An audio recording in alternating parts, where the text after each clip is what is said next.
Hi, I'm Dan. And I'm James. And welcome to the Cornwall Property Podcast, where every week we bring you the latest news, hot topics and guidance around the Cornwall property market. Stay tuned to be informed, inspired and to have any of your property related questions answered by trusted local property professionals.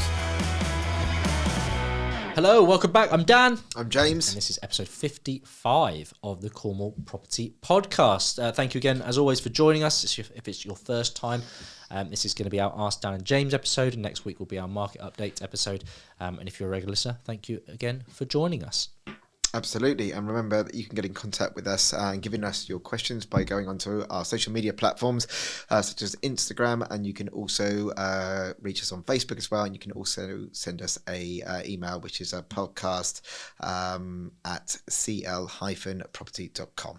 Definitely. Well, our first one actually is from Kris, and he got in contact with us via YouTube.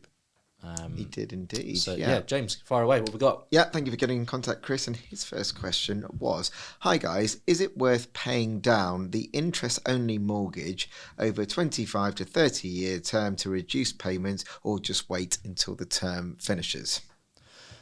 So I will tackle this one, Kris. And again, yeah, thank you. And how Kris did message us is he's obviously viewed one of the podcasts and he commented on the podcast. So that's how Kris has got his message in as well to us. So thanks, Kris, for that.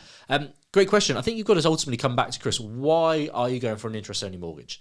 Because that ultimately is, well, where do you want to be and how did we get there? So for us, James and I, on our business, we take interest-only mortgages because we want to improve our cash flow each month.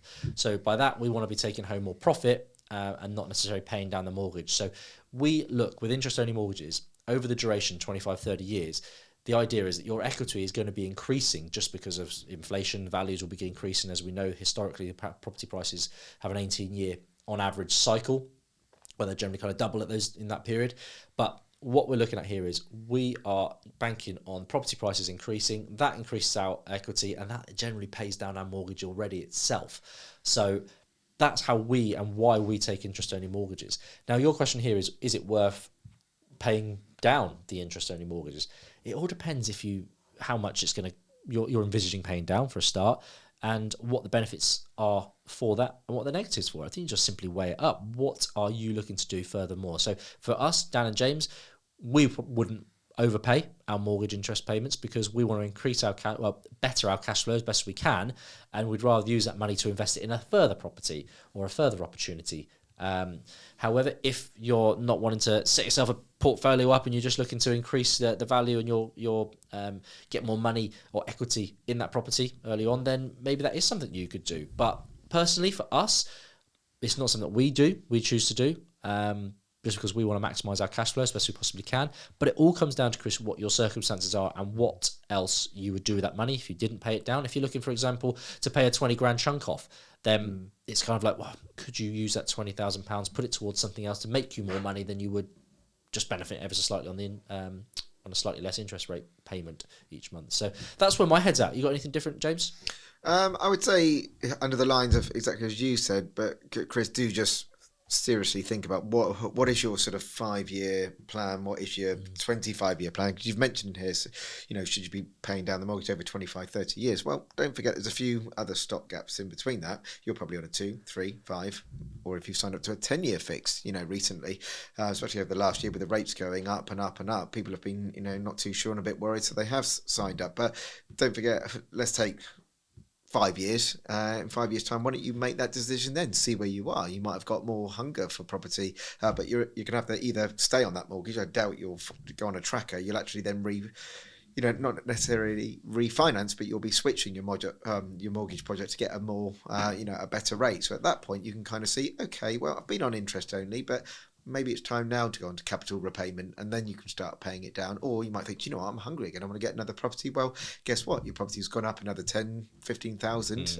Who knows? Maybe more, and then you can get your equity out and buy another one. But yeah, keep your options open. But biggest tip I probably say is don't think too much about 30-year plan. You're going to have to, switch mortgage projects. A lot will change big time in the market, everything else around you. So yeah, very good point. And that was what I was going to say in terms of, look, in when your mortgage comes up for renewal, whenever that is, 3, 4, 5, 6 years, or whatever, 10 years, that you're gonna have paid down some of it anyway without even realising it, because naturally your equity will have increased because the value of the property will have increased. So arguably that's the beauty of property. Property values historically, as we can see, facts are in history. It goes, there'll be dips, curves, but it ultimately will always go up in the long term, which is why property, you've got to view it as a long term game. So hopefully that helps, Kris. Again, if you've got further questions to the back of it, please do get back in touch. But hopefully that helps give you a little bit of an idea of how we would think about it ourselves.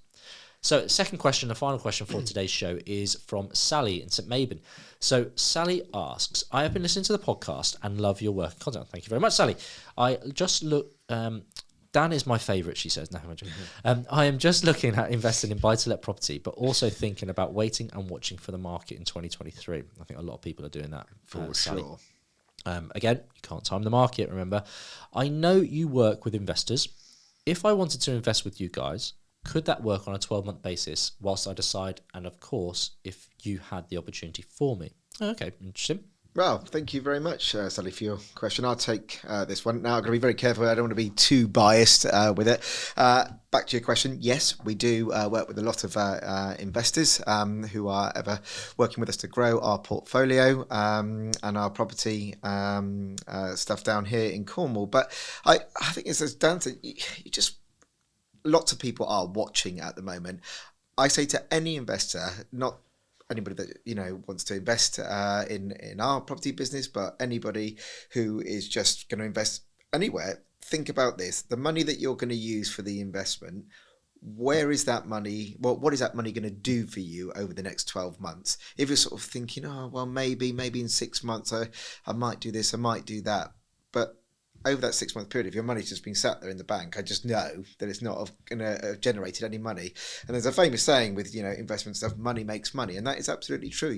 I see people with money. They've obviously it could be through income, it could be through another business that they've had. They've worked hard to get that money, or if it's inheritance, I'm sure parents, people like that, have worked hard to get it. So you've got to get it working for you. So if you're really on the fence, you are just going to watch, then I would say, look at, investment opportunities. We certainly work with a lot of investors.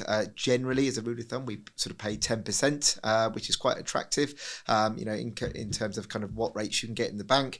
But best thing to do is get in contact with us, and you can do that by contacting me, because I deal with a lot of the investors side of stuff with our business. You can get me on james@cl-property.com. But I think the best thing to do is just really, really think, how long are you going to be watching for in the next month or 12 months? If it is that you're just going to sit tight for 12 months, then definitely get in contact with us, because we can certainly help you out and get the money working probably better than most places elsewhere. Yeah, for sure. And also, Sally, obviously think about what you're looking for, because I think a famous saying I really like is the best time to get involved with property was yesterday. And I know, what are you waiting and watching for? Like, what are you waiting for? Because if you're going to sit here waiting for a market crash, you don't know how long. You could be waiting for years. Because although there might be a little bit of a plateau or a little dip here and there, what is it you're waiting for?